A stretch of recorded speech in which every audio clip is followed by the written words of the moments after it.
Вас вітае служба інфармацыі тэлерадыёкампаніі «Гомель». У студыі працуе Юлія Масціч. Глядзіце ў гэтым выпуску. Сяўба ў самым разгары. У Гомельскай вобласці поўным ходам ідуць вясеннія палявыя работы. Жывая вада. На Гомельшчыне сёлета плануецца добраўпарадкаваць 4 крыніцы. За бяспеку разам. У Нараўлянскім раёне прайшла маштабная пажарна-прафілактычная акцыя. А зараз аб гэтым і іншым больш падрабязна. Сяўбу ранніх яравых зерневых неабходна завяршыць да 7 красавіка. Такія тэрміны паставіў перад аграрыямі рэгіёну на тэматычным пасяджэнні аблвыканкама Іван Крупко. Як ідзе работа ў полі ў матэрыяле нашых карэспандэнтаў.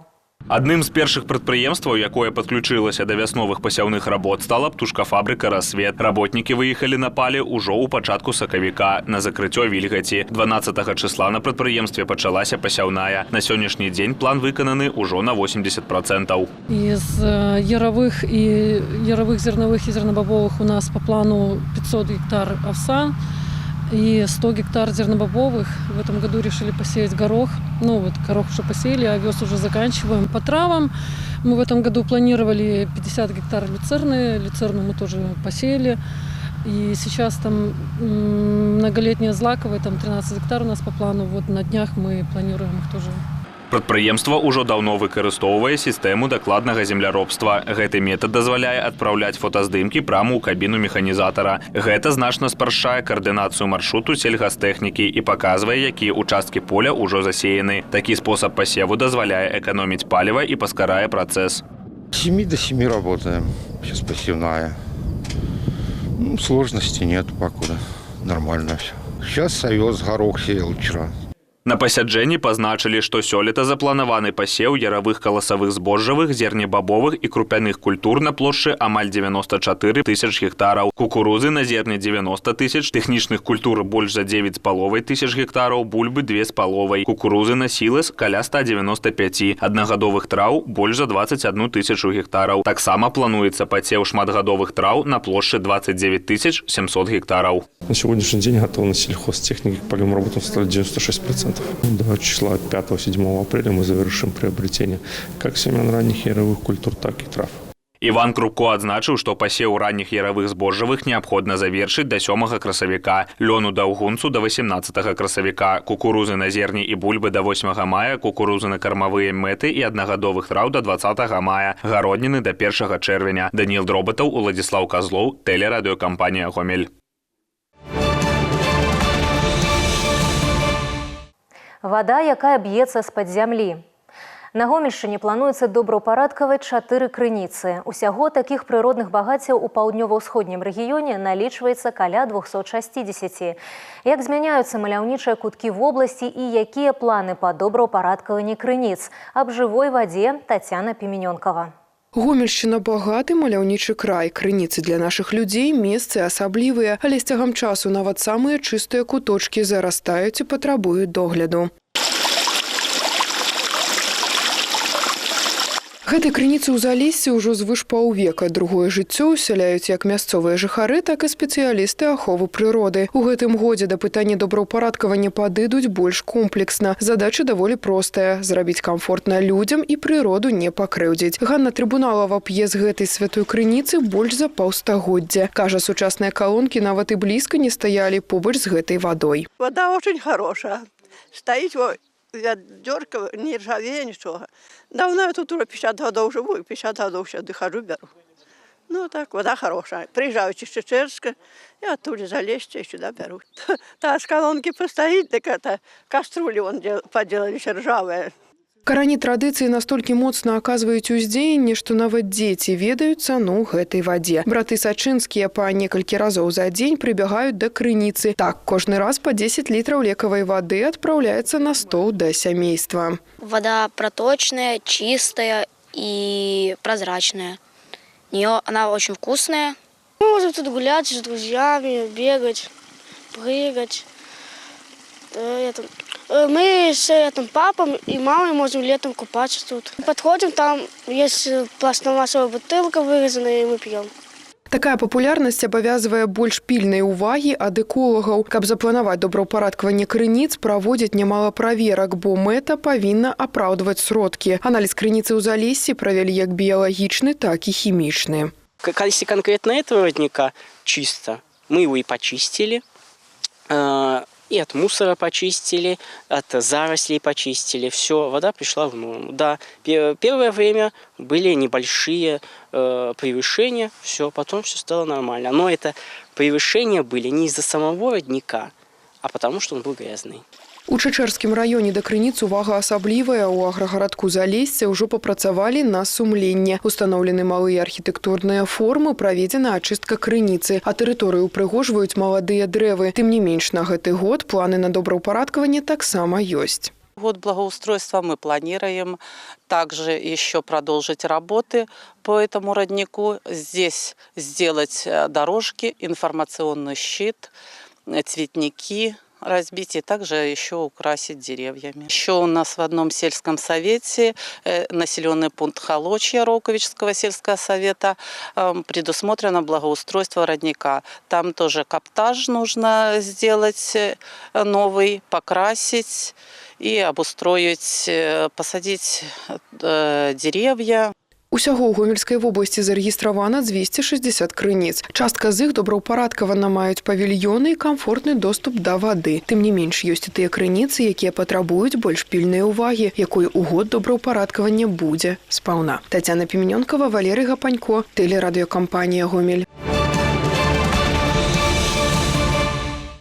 З 1 красавіка ў Беларусі дзейнічаюць новыя правілы ўезду ў зону адчужэння. Змяненні датычацца працэдуры падачы заяў на атрыманне прапускоў для грамадзян, юрыдычных асоб і індывідуальных прадпрымальнікаў.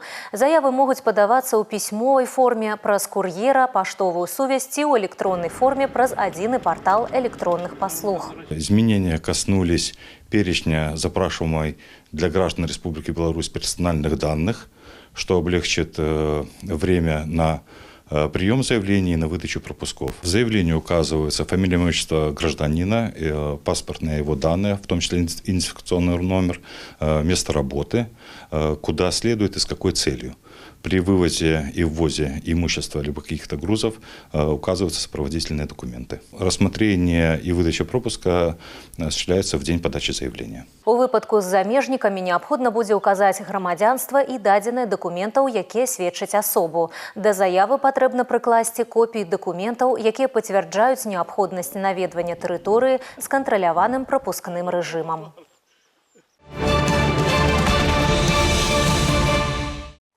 Гамяльчане – лепшыя знаўцы рускай мовы і літаратуры. У сталіцы падвялі вынікі заключнага этапа рэспубліканскай алімпіяды па навучальным прадмеце. Па статусе ўзнагарод каманда Гомельшчыны першая ў краіне.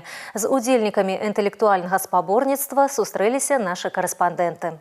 Ксенія Яроніна – навучэнка 14-й гімназіі Гомеля і алімпіяднік са стажам. У мінулым годзе дзяўчыне ўдалося дасягнуць абсалютнай перамогі на рэспубліцы. Зараз ужо 11-класніца папоўніла скарбонку вобласці дыпломам 3-й ступені. Спаборніцтва лінгвістаў было як ніколі напружаным. Будучыя выпускнікі адстойвалі правы на льготы пры паступленні. Первый день мы писали отзыв. Чаще всего это поэзия. У меня был в 11 классе Давид Самойлов «Слова». Следующий день – это комплексная работа, русский язык и русская литература, 12 заданий. Сложно ли было?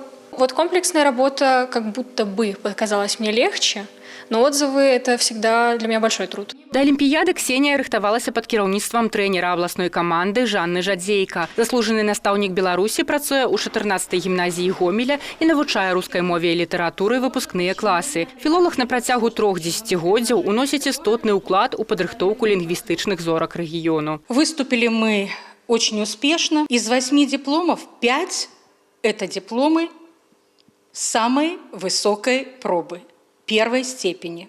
Более того, у нас абсолютные победители в параллели 9 классов и 10 классов. В параллели 10 классов мы забрали все первые дипломы. В параллели 9 классов из 3 имевшихся 2 наши. Апрача дыпломаў, каманда прывезла з Мінску пахвальны ліст. Перамога гамяльчан – добры падарунак да Дня яднання народаў Беларусі і Расіі. Дарэчы, Жанна Фёдораўна кожны год узначальвае брыгаду школьнікаў в области на Олимпиаде союзной державы. Вынікі заўсёды паспяховыя. Один, говорят, в поле не воин. Так и есть на самом деле. Все вместе, если в команде ребята друг другу подставляют плечо, результат не заставляет себя ждать. Но при этом, конечно же, трудятся, усердно трудятся, не покладая рук, независимо от того, сколько времени, какое это время суток, трудятся и уверенно идут к победе. Вот тогда и будет результат. Рэспубліканская алімпіяда па вучэбных прадметах – адна з ключавых падзей у адукацыйным жыцці Беларусі. Інтэлектуальны марафон аб'ядноўвае школьнікаў з усіх рэгіёнаў, дазваляючы прадэманстраваць веды, творчыя здольнасці і імкнення да новых вяршыняў. Па выніках заключнага этапа сфарміруюць каманды для ўдзелу ў міжнародных прадметных алімпіядах. Алеся Заяц, Валерый Гапанько, тэлерадыёкампанія «Гомель». У Гомелі прайшоў конкурс «Маленькая гамяльчанка». За карону пераможцы змагаліся 12 прыгажунь. Аб атмасферы спаборніцтваў і іх галоўнай інтрызе ў матэрыяле нашых карэспандэнтаў. Апошні дзень сакавіка для Аліны Задаражнюк пачаўся з трэніроўкі. Са спортам дзяўчынка сябруе ўжо некалькі гадоў. Займалася мастацкай гімнастыкай, плаваннем, фігурным катаннем, але ўрэшце спынілася на лёгкай атлетыцы. Кажа, што яе жыццёвы дэвіз «Рухайся, твары, усміхайся». Праўда, на гэты раз на заняткі Аліна прыйшла ў новым для сябе статусе. У выхадныя яна прыняла ўдзел у конкурсе грацыі і артыстызму «Маленькая гамельчанка» і нечакана для сябе атрымала карону. Честно, я не верила, что я выиграла, потому что думала, что выиграют другие девочки, потому что я в них больше верила, чем в саму себя. Но я была бы очень рада, если бы даже они выиграли.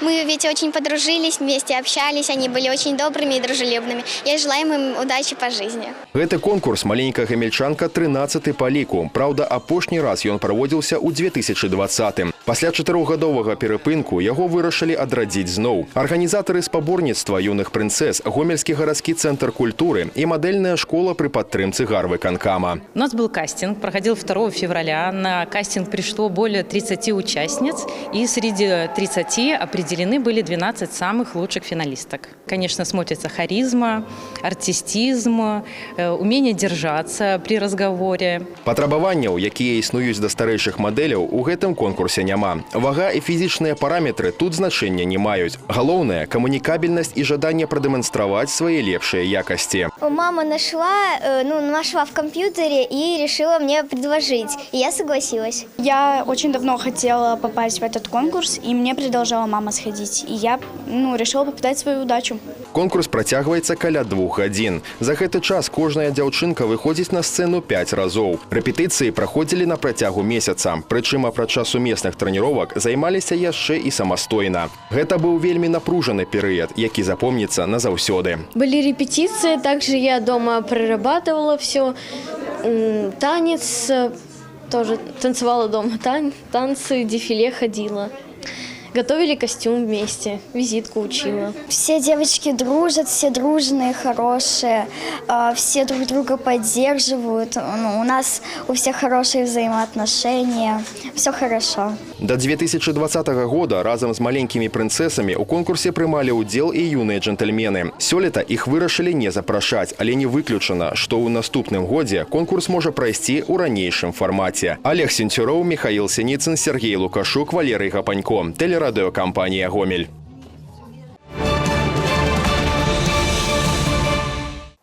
На Гомельшчыне прайшла маштабная прафілактычная акцыя «За бяспеку разам». Супрацьпажарны стан жылога фонду супрацоўнікі МНС праверылі ў Нараўлянскім раёне. Асаблівую увагу надалі сацыяльна ўразлівым катэгорыям грамадзян. З пачатку года на Гомельшчыне адбылося больш за 400 пажараў, на якіх загінулі 33 чалавекі, яшчэ 32 атрымалі траўмы рознай ступені цяжкасці. Асноўнай прычынай гібелі людзей ад пажараў у жыллі становіцца грэбаванне тэхнікай пажарнай бяспекі.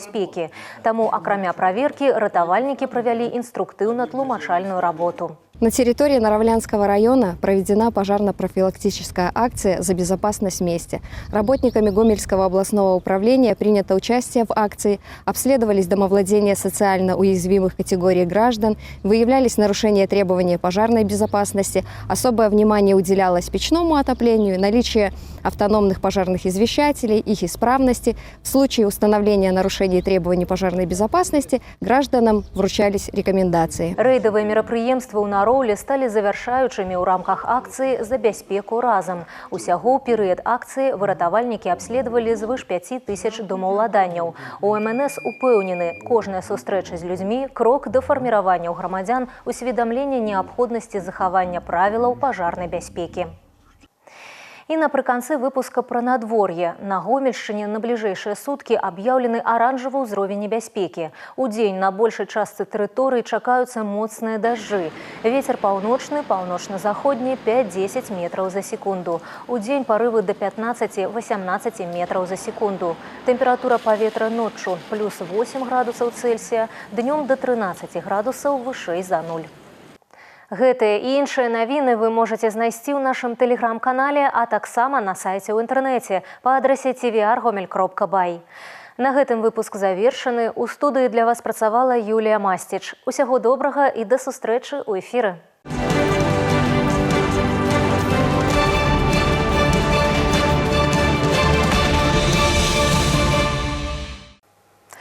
Эфир телеканала «Беларусь-4» продолжает де-факто. В студии Ирина Гладченко. Здравствуйте. Вблизи деревни Чкалова Гомельского района при пожаре погиб мужчина. Возгорание жилого дома произошло в садоводческом товариществе «Зеленый гай». Погибшего собственника жилья обнаружили на полу в комнате. В результате пожара уничтожены кровля, потолочное перекрытие и имущество внутри строения, а также повреждены стены. Рассматриваем версию причины возгорания – неосторожное обращение с огнем. Уважаемые зрители, соблюдайте правила пожарной безопасности. Исключите курение в постели и не выбрасывайте непотушенные спички и окурки. В случае пожара звоните по телефону 112. В Гомеле по улице Буденова на территории собственного подворья пострадал мужчина. Горожанин разжигал мангал при помощи газового баллончика. Произошел взрыв и вспышка газа, в результате чего на мужчине загорелась одежда. Гомельчанин самостоятельно потушил пламя. С термическими ожогами его госпитализировали. Подразделения МЧС не привлекались. Жительница Мозыря лишилась денег по схеме двойного обмана. Потерпевшие в мессенджере друг за другом позвонили якобы сотрудники банка и финансовой милиции. Под предлогом аннулирования кредитов, оформленных на ее имя злоумышленниками, убедили взять в тех же банках аналогичные займы, а также вывести личные сбережения на безопасный счет. В итоге женщина перевела мошенникам около 43 тысяч рублей. По данному факту возбуждено уголовное дело. В Рогачевском районе изъяли 220 литров окрашенного дизельного топлива. Правоохранители обнаружили солярку в одном из населенных пунктов у мужчины, имеющего свое небольшое фермерское хозяйство. Сельчанин сообщил, что приобрел топливо у незнакомого ему человека. На фермера составлен административный протокол. Предусматривается штраф от 10 до 50 базовых величин. В Мозыре произошло ДТП с участием мотоциклиста. Водитель «Фольксвагена» на улице Нефтестроителей вблизи дома номер 14 при развороте не убедился в безопасности и столкнулся с управляющим двухколесным транспортом. В результате происшествия мотоциклист госпитализирован. В Гомеле неизвестный повредил автомобили, припаркованные около подъездов одного из многоэтажных домов города. По следу подошвы обуви, оставленному на поверхности кузова одной из машин, удалось выявить нарушителя. Им оказался местный житель. После задержания он объяснил свое поведение внезапно возникшей агрессии в состоянии алкогольного опьянения. В отношении мужчины возбуждено уголовное дело. В Гомельской области водитель перевозил детей и совершал опасные маневры. Нарушителем оказался житель Речицы. Его действиям дана правовая оценка. За нарушение правил обгона и использование телефона во время управления транспортом мужчина привлечен к административной ответственности. Ему назначено наказание в виде штрафа в размере 8 базовых величин с лишением права заниматься деятельностью, связанной с управлением транспортными средствами, сроком на 7 месяцев. На этом выпуск завершен. Оставайтесь с нами и берегите себя. Я Ирина Гладченко. Благодарю за внимание.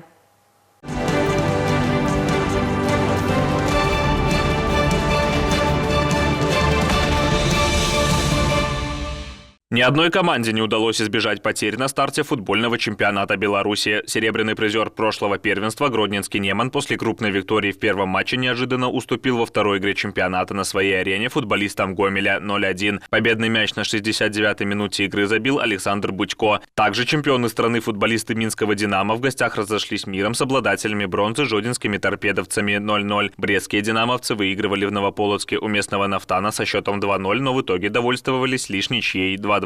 Результаты остальных матчей: Славия Молодечно 4-1, Батэ Ислач 0-1, МЛ Витебск Арсенал Дзержинск 2-2, Слуцк Сморгонь 2-0, Минск Витебск 2-1. В следующем матче наши футболисты сыграют дома со Славией Мозырь.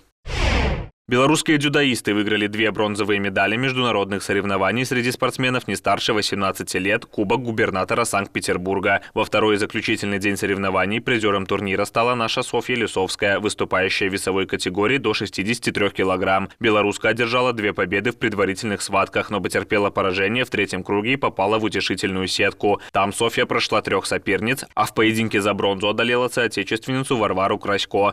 В начале месяца Лисовская также заняла 3-е место на юниорском Кубке Европы по дзюдо в Турции. Ранее бронзовым призером Кубка губернатора Санкт-Петербурга стал наш Роман Кузнецов. Всего участие в международном турнире приняли более 770 юных атлетов из Беларуси, России и Азербайджана. Нашу команду представили 38 дзюдоистов. Белорусские спортсмены завоевали 3 награды 4-го Кубка евразийских стран по прыжкам в воду, который завершился в Южно-Сахалинске. Участие в соревнованиях принимали прыгуны из 6 стран – Беларуси, России, Аргентины, Армении, Кубы и Эквадора. Всего спортсмены разыграли 8 комплектов медалей в сольных и синхронных прыжках с 3-метрового трамплина и 10-метровой вышкой среди мужчин и женщин. Представители нашей команды завоевали 1 серебряную и 2 бронзовые награды. В синхронных прыжках с трамплина 2-е место заняли Евгений Кондратович и Матвей Лупека, который также стал 3-м в личном турнире. Еще 1 бронзу в синхронных прыжках с вышки выиграли Александр Колосков и Сергей Малашонок. Все золотые медали 4-го Кубка евразийских стран достались россиянам.